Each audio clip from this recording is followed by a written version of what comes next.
Hello, and thank you for joining me today. This video is going to be on how to sell your home, a complete guide for sellers. So I'm going to talk you through 12 steps and things you should know when you're going to get your home ready to sell, the process of selling, the realtor, all the way to the end of your tax on the sale of your home. So stay tuned.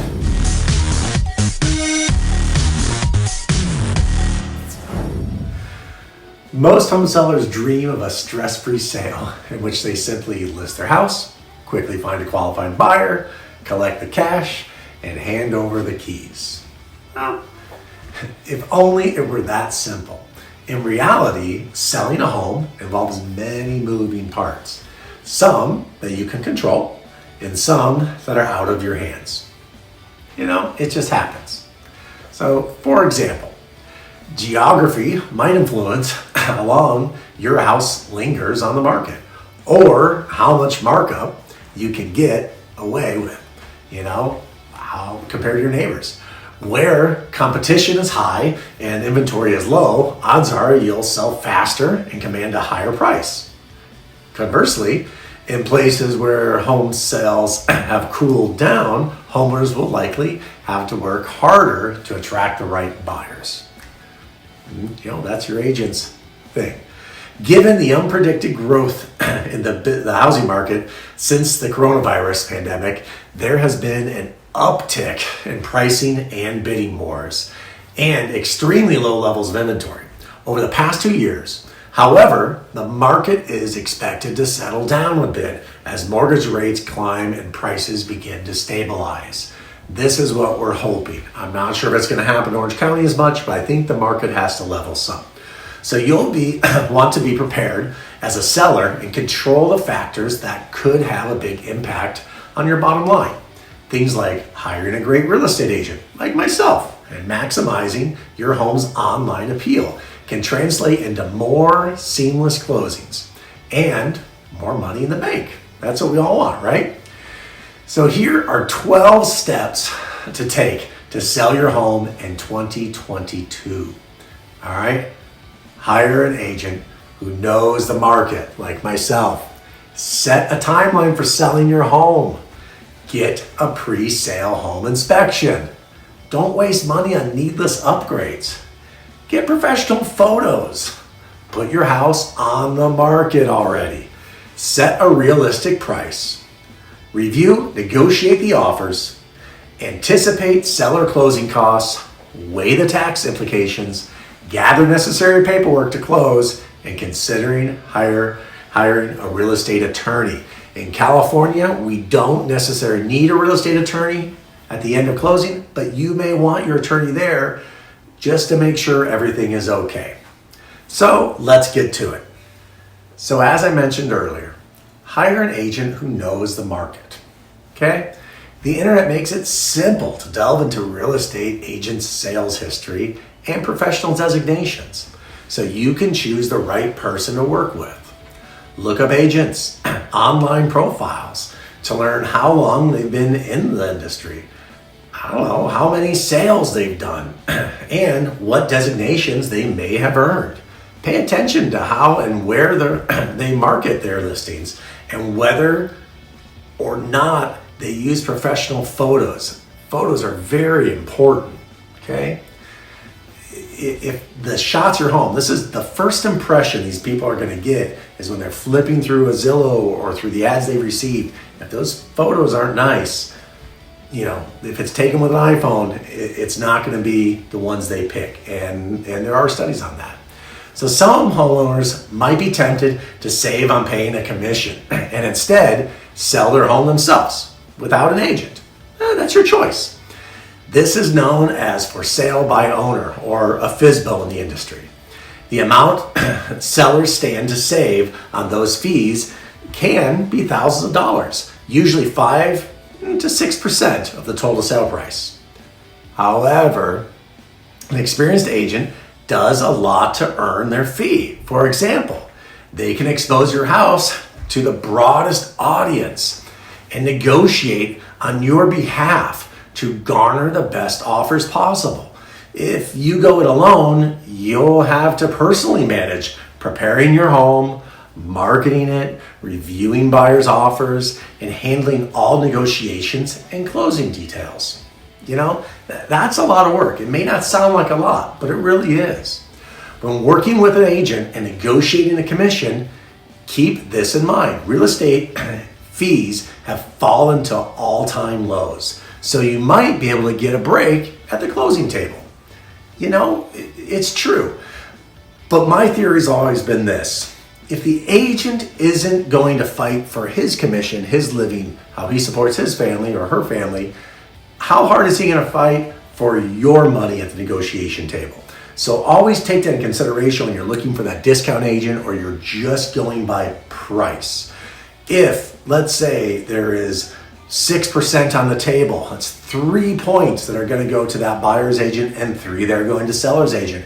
I have to market that property, okay? I have to pay tax on my earnings. I have to pay my broker on those earnings.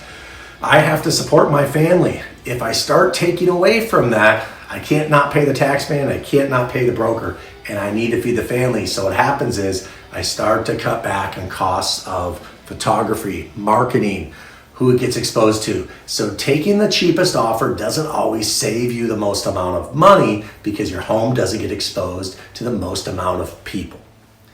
So after we've interviewed some agents, we've thought about who we're going to hire, we need to set a timeline for selling your home. Selling a house is a major undertaking that can take 2 to 4 months from start to finish, or much longer, depending on local market conditions and the level of inventory available. Some houses sell fast, but it's getting it ready. As soon as you decide to sell your house, jump right into researching real estate agents to find someone with the right experience for your situation. You know, some agents are better with new homes, some are better with older homes. You need to find the right one. At least 2 or 3 months before you plan to list, consider getting a pre-sale home inspection.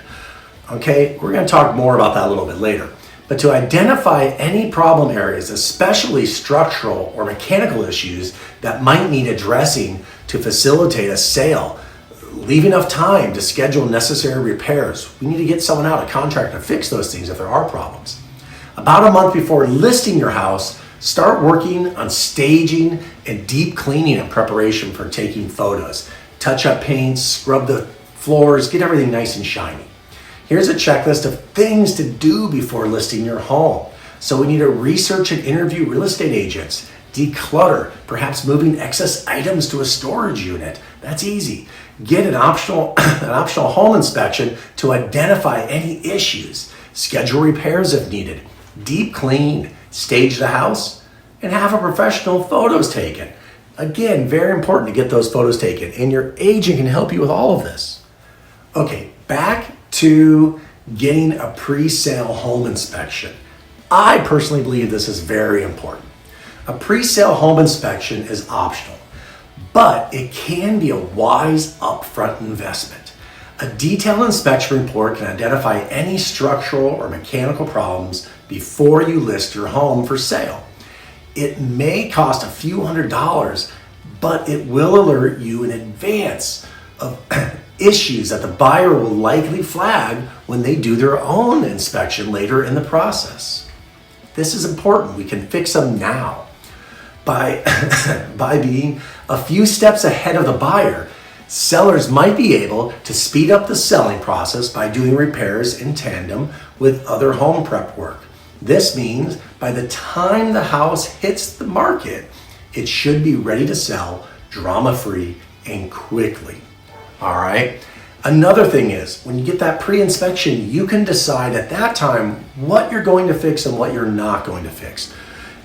Remember, at least in California, in Orange County, houses are sold as is.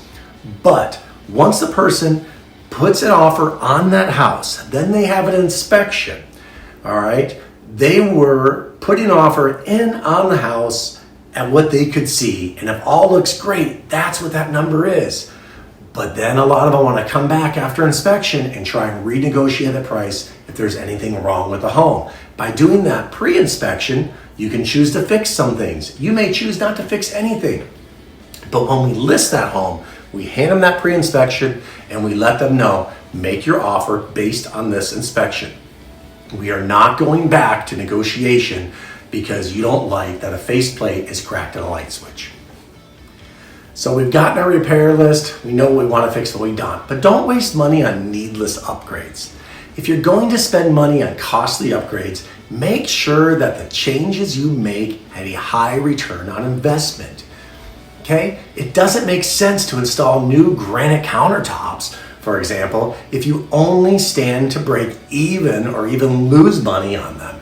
Plus, these improvements may not be necessary to sell your home for top dollar, particularly if inventory levels are low in your area. We don't need to make it that perfect. Here's where a good real estate agent can help guide you. Okay? They often know what people expect in your area and can help you plan upgrades accordingly. If local shoppers aren't looking for a super skylights or a steam shower, then it doesn't make sense to add them. A fresh coat of natural paint, new carpet, and spruced up landscape are typically low-cost ways to make a great first impression. First impressions are major. In general, updates to the kitchen and bathrooms provide the highest return on investment. If you have old cabinetry, you might be able to simply replace the doors and hardware for an updated look. For example, you can swap out those standard issue kitchen cabinet doors for modern shaker style doors in a weekend without breaking the bank. You could add a nice coat of paint, some more modern hardware. It's not a huge deal to do these, and it'll bring much more return than if you were to tear out the cabinets altogether and put in all new cabinets. So with that said, if your kitchen is 50 years old, we may be looking at doing a kitchen in order to get the most bang out. But if your cabinets are maybe 20, 30 years old, we may get away if they're nice hardwood cabinets with a nice coat of paint, some modern hardware on these, and we clean up the countertops and clean up that granite or the grout. Get professional photos. I can't say that more. Get professional photos. Work with a real estate agent to schedule a photographer to capture marketing photos of your home. High quality photos are critical, since maximizing your home's online appeal can make all the difference between a quick sale and a listing that languishes. Some real estate agents build professional photography and virtual online tours into their suite of services. If they don't, though, you might want to seek a photographer out on your own.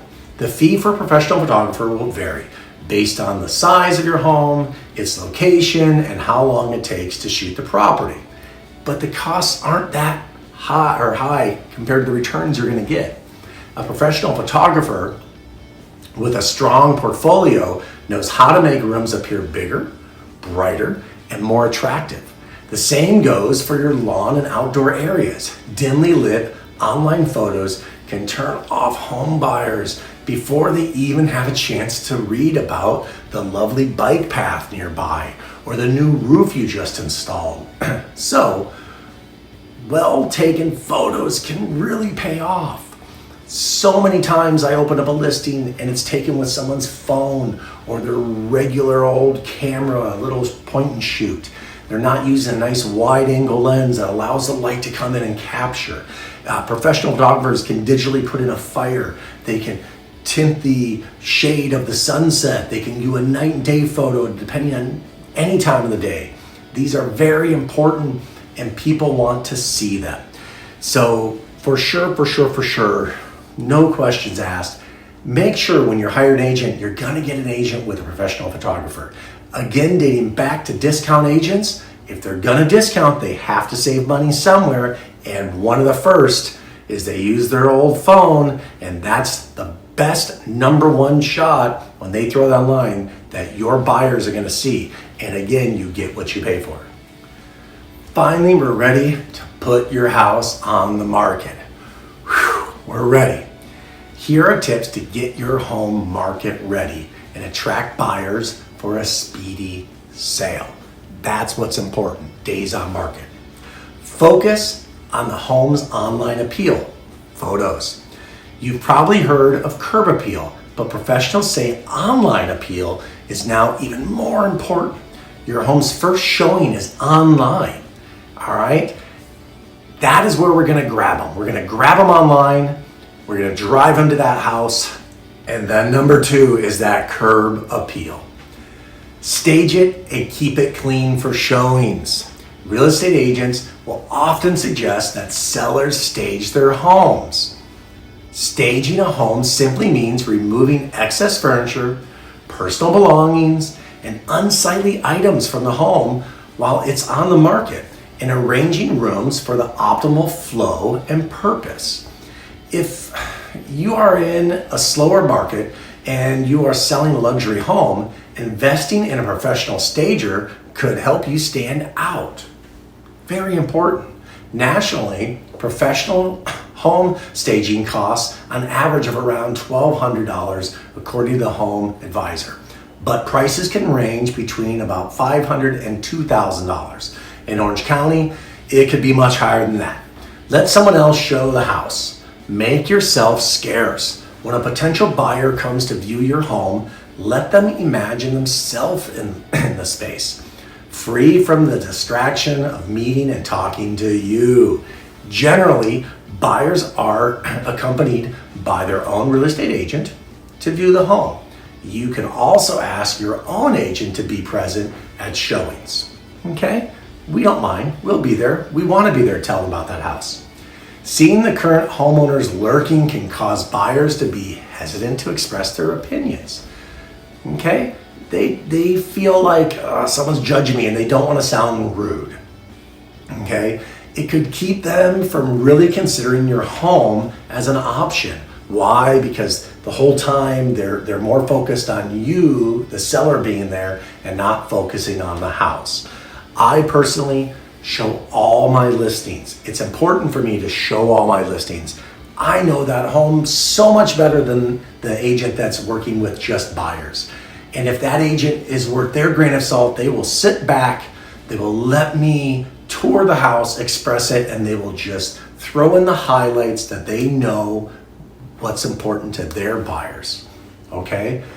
When I'm listing a home, I'm the one that knows about the floor plan, the tile work you've done, the stone, the wood, the landscape. And it's important, and it is very necessary that your agent is going to point these highlights out and where the money's been spent in this home and the quality. Setting the price, very important. Even in competitive markets, buyers don't want to pay more than what the comparables are, or comps in our terms, show. So it's crucial to get the pricing right. Going too high can backfire, while underestimating a home's value might cause you to leave money on the table. To price your home right from the start, consult your neighborhood's comps. These are data sheets about recently sold properties in specific areas. At a glance, you can get an idea of what homes around you are selling for. All right? A frequent mistake sellers make in pricing a home too high, and then lowering it periodically. That's not good. Okay? Some sellers think that the practice will yield the highest return, but in reality, the opposite is often true. Homes that are priced too high will turn off potential buyers who may not even consider looking at the property. We see that happen way too often. In addition, homes with multiple price reductions may give the buyer the impression there's something wrong with your home's condition, or that it's undesirable for some reason. So it's best to eliminate the need for multiple reductions by pricing your home to attract the widest pool of buyers from the start. Okay? The whole point of getting your home when you list it is we want to price it to where we drive the most amount of traffic to your home. The more people that get in your home, the more people are going to see it. They're going to see the competitiveness, the competition, and it's going to make them want to buy. Also, if you price your home just a little bit under that comp, what happens is you're pulling some buyers that can't quite reach that level, or didn't want to reach that level, you're pulling them up. When they see the house, they fall in love with it, they will then take the extra step to get that house. While they bump themselves up, what happens is those buyers at that level originally may then turn and want to go a little bit higher, and that's how you cause these bidding wars. And that's why right now we're seeing so many houses sell for 20, 40, 60, 100, 120, maybe 200,000 over asking because of the bidding wars. But the houses we see that people come in and think, I'm just going to keep going 50,000 over my neighbor and the last one, those are the ones that sit in the market. The ones that say, here's the market, I'm going to come in just shy. Those are the ones that are driving the most amount of people and getting the multiple offers. Okay, priced it, house. Now we have to negotiate these offers. After a home officially hits the market and the buyers have seen it, ideally the offers will start rolling in. This is where a real estate agent or an attorney is your best advocate and go-to source for advice. If your local market is competitive and favors sellers, buyers will likely offer at or above asking price. You might even get multiple bids. On the other hand, if sales are slow in your area and you don't get many offers, you may have to be open to negotiating. That is where your agent steps in. When you receive an offer, you have a few choices. Accept the offer as it is, make a counter offer, or reject the offer. A counter offer is a response to an offer in which negotiation on the terms and the price. Counter offers should always be made in writing and have a short time frame, 48 hours or less, for the buyer to respond. You can offer a credit for paint and carpet, but insist on keeping your original asking price in place, for example.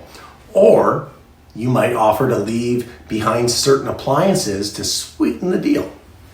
Okay? These are just some examples. If you're lucky enough to get multiple offers, you might be tempted to simply go with the highest one, but look closely at other aspects of the offer too, such as, and this can get you, form of payment, cash versus financing. What type of financing? Down payment amount, contingencies, oh, that's a big one now. Requests for credits or personal property. Proposed closing date, short, long. Be mindful that if a buyer is relying on a lender financing, the property has to appraise. Any shortfall between the purchase price and the appraisal value will have to be made up somewhere or the deal could fall apart. So if the buyer offers you $100,000 more than asking and the appraisal comes in and the appraisal is $50,000 short of their offer but $50,000 over your asking, the bank's only going to pay up to that amount. So then we go back to negotiation table. The seller, most likely, will say, we want the price cut. You as the seller are going to say, but you offered me $50,000 over, that's why I took your offer. And we need to be able to negotiate somewhere in there to see what we are going to do, or do we cancel the deal and go back on market? Right now, the market's hot. We probably could do that as long as terms are short. So we don't want these long terms. Contingencies, contingencies, contingencies. Anticipate seller closing costs. Both the home buyer and the seller have closing costs. The home seller typically pays the real estate agent's commissions, usually around 5 to 6% of the home sale price. Okay? Discount agents are less, but those are normal good agents. Some other costs commonly paid by the seller include government transfer tax, recording fees, outstanding liens, attorney fees. Additionally, if the buyer has negotiated any credits to be paid at the closing for repairs or closing costs, the seller will have to pay those too. Your real estate agent or the closing agent should provide you with a complete list of list of costs you'll be responsible for at the closing table. While the buyer typically pays a bulk of the closing costs, anywhere from 2% to 4% of the sales price, be aware that you have to pay some fees too. Myself, My agency, we have an in-house escrow. So when we start the listing, we determine a price. I run over to escrow and I have them run you a net sheet. That way we give you a guesstimate of about, and we're gonna pack it a little high so that we kind of give you a worst scenario sheet of what your closing costs will be. It's better to be a little high than it is to be low and you owe more than you thought you would. It all gets corrected at closing of escrow, but I want you to be aware of what you're going to have to spend. Okay guys, don't forget to weigh the tax implications. The good news is many home sellers won't owe taxes on profits from the sale of their primary home. If you've owned and lived in your home for at least 2 out of the previous 5 years before selling it, then you will not have to pay taxes on any profit up to $250,000. For married couples, the amount you can exclude from taxes increases to $500,000. However, if your profit from the home sale is greater than that, you need to report it to the IRS on a tax return as a capital gains. I am not an accountant, I'm not an attorney, so I cannot give you tax advice, but I can say to you, you need to speak to someone to make sure that all of the taxes are paid on any gains that you make if necessary. Very important. That may be the first person you want to talk to after you decide you're going to list your house is your tax guy. Now we're going to gather any necessary paperwork to close. There's lots of paperwork needed to properly document a home sale. Organize it all in one place to help things go more quickly. Some of the main documents you'll need to gather include your home's original purchase contract, property surveys, certificate of occupancy, and certificate of compliance with local codes, mortgage documents, tax records, appraisal for your home purchase, homeowner's insurance, home inspection report if you have one. These are important. You should have these. If you don't, most likely we can recreate most of that. But if you have them, great, get them, put them in one place. We have it ready for closing. Saves you lots of time and headache. So I touched on this at the beginning. You may want to consider hiring a real estate attorney. Not all states require sellers to bring a real estate attorney to the closing. Hiring one could cost a couple $1,000s, but the expense might be worth it to protect such a large financial transaction, especially if you're selling your home solo, if you're one of these FSBOs. An attorney can help fill out paperwork, review contracts, documents, identify potential issues, and ensure the sale goes as smooth as possible. An attorney would also be able to spot title issues that could hold up your sale for weeks or months, or even torpedo the deal, such as outstanding liens or judgments, trust issues, mortgage balances, tax issues, encroachments. This can all make things get crazy at the end. In California, you're not required to have the attorney at closing, but you are required to have title insurance. I work with two of the best, Jeff and Shanna. They get things done right. We will make sure that the title insurance company goes through your title, make sure there's not any of these things sticking to it. If so, we can take care of it before the sale. So, any questions, guys, please, please, please do not hesitate to call me, to send me a message. Please click the like button below. Please tell a friend. Please subscribe if you like more details like this. And I would love to hear from you. No obligation. By calling me doesn't mean I have to be your agent. I would love to earn your business though. So please get a hold of me any way you can.